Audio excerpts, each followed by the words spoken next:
పవిత్రం చేసి గత వైసీపీ ప్రభుత్వంపై మండిపడ్డారు ఎమ్మెల్యే ఆదిరెడ్డి వాసు.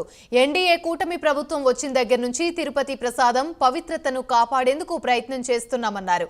కూటమి ప్రభుత్వం వచ్చి 100 రోజులు పూర్తి చేసుకున్న సందర్భంగా రాజమండ్రి లాలా చెరువులో ఏర్పాటు చేసిన ఇది మంచి ప్రభుత్వం కార్యక్రమంలో ముఖ్య అతిథిగా పాల్గొన్నారు.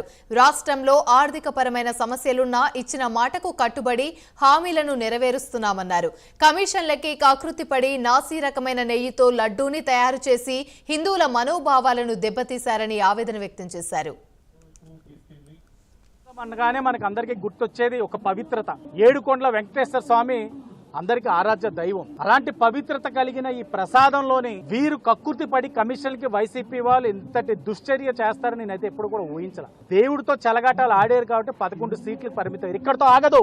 మీరు 5 సంవత్సరాలు ఏదైతే లడ్డూ ప్రసాదంలో ఆవు నెయ్యి వాడవలసింది వాడకుండా జంతువుల యొక్క నూనె, పంది యొక్క కొవ్వు ఇలాంటి వాటిని వాడి లడ్డూల్ని తయారు చేశారు అని అంటే వీళ్ళు అసలు ఏ విధంగా శిక్షించాలో కూడా అర్థం కావట్లేదు. వీళ్ళని ఇంకా దేవుడే శిక్షిస్తాడు. సిగ్గు, శరం, మానం, అభిమానం లేకుండా ఇంకా బయటకు వచ్చి మేము చేయలేదంటా ఉన్నారు.